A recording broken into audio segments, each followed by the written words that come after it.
C'est une affaire très compliquée où finalement ce ne sont pas les faits qui sont en question, mais plutôt la santé de votre fils.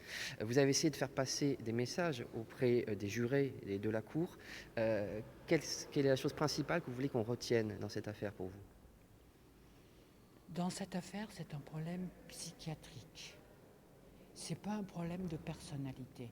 Même si justement le problème psychiatrique influe sur la personnalité. C'est normal, c'est induit, c'est une personne dans son entièreté. Mais la maladie joue, la maladie empêche le discernement. La maladie, quand vous avez une personne qui a des hallucinations auditives et visuelles, je vous l'ai expliqué, mon fils voit quelqu'un qui le menace de mort. Donc comment je peux lui dire, moi qui suis à côté, mais écoute, je ne vois personne, c'est ce que j'ai déjà fait, mais il ne me croit pas, il la voit. Donc ça induit des attitudes que vous et moi, personne qui n'avons pas ce problème ne perçoivent pas. Donc lui, dans sa vie, il est menacé, et pas simplement menacé, menacé de mort. Et à une époque, il était question que je sois menacée ainsi que son jeune frère et que nous allions nous cacher. Donc là, dans la mesure où il n'a pas été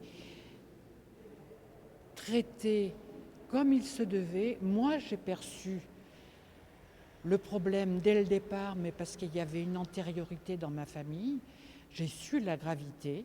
Mais pour les psychiatres, il faut 2 attaques, ils appellent ça des troubles psychotiques à 3 reprises. Sauf qu'on ne lui a pas laissé le temps de les avoir. Et là, il a aussi une capacité à, à se raisonner quand il est en face d'un psychiatre et qu'il sait que suivant ce qu'il va dire, il va être hospitalisé ou pas. Comme je l'ai dit, je pense que les psychiatres n'ont pas fait preuve de psychologie. Il m'a déjà dit je ne suis pas fou et il ne l'est pas. C'est un problème dans le cerveau. Il y a trop de sérotonine, il y a trop de substances qui le dépassent, qu'il ne contrôle pas. Et il faut que ces médicaments amènent un équilibre au sein du cerveau afin que les manifestations extérieures ne se produisent pas. Et pour vous, clairement, le soir du drame, il n'était pas dans un état de discernement, son discernement était totalement aboli, c'est ce que vous dites au fond? J'en suis persuadée parce que je pense que le fait déclencheur, c'est... Bon, il y avait déjà la maladie, mais je lui ai dit aux alentours du repas de midi que je ne pouvais plus supporter de vivre avec lui, qu'il fallait qu'il se trouve un autre logement à l'extérieur. Donc ça a été violent pour lui. Donc il a dû ruminer ça tout l'après-midi. Comme il avait déjà en tête quelque chose que je ne savais pas à l'encontre de mon voisin, de mon jeune voisin, ça lui est monté au cerveau. Il a vu qu'il s'est senti menacé de la part de cette personne. Et donc, il est allé le menacer de mort. Et donc, il a mijoté ça toute la journée. Ça a duré des heures. Que souhaitez-vous que le tribunal prenne comme décision? Je pense que pour Charles, en priorité, pour sa santé psychiatrique, c'est l'hôpital psychiatrique, mais en UMD, des unités spécialement aménagées où il peut passer des années, et pour le bien de la société, de façon à ce qu'il ne reproduise pas ce qu'il a déjà fait, voire pire, aller plus loin. Puisque je l'ai expliqué au président tout à l'heure, je l'ai rencontré en prison, après un séjour en hôpital psychiatrique. Manifestement, il ne prend pas ses médicaments puisqu'il n'y a pas de mesures coercitives prises en prison. Et donc, même s'il y a des psychiatres à proximité, ils sont libres, les détenus sont libres de prendre, d'avaler leur traitement.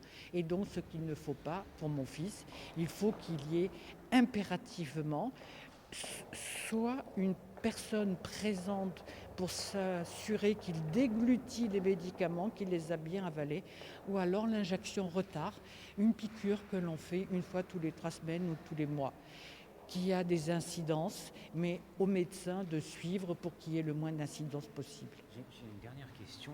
Est-ce qu'on vous a entendu là à la barre dire finalement vous avez fait tout ce que vous avez pu, tout ce qui était en votre pouvoir pour hospitaliser votre fils, pour le soigner, pour qu'il soit pris en charge. On a l'impression que c'est un peu aussi le procès de la société qui n'a pas su gérer cette personne malade, tout simplement. Mais bien sûr, je suis en colère. J'écris à la préfète. La préfète est la première personne dont je pensais qu'elle pouvait avoir une action. Elle est quand même responsable de la sécurité du département. Elle a transféré ma lettre à l'ARS, l'Agence régionale de santé, comme si c'était il y a un problème médical, mais il y avait un problème de sûreté. Puisque j'ai bien dit, je n'ai pas manqué de dire dans toutes ces lettres, depuis 2012, si mon fils n'est pas soigné, il y a 2 possibilités. Il va tuer au moins une personne. Il sera tué parce qu'il ne répondra pas aux forces de l'ordre. Je le crie depuis 2012. Je n'ai même pas montré, voilà le dossier, je le montre à la télévision, voilà le dossier que j'ai écrit depuis 2012 pour mon fils, pour essayer de faire en sorte qu'on le soigne. Et c'est ce que j'ai oublié de montrer au jury.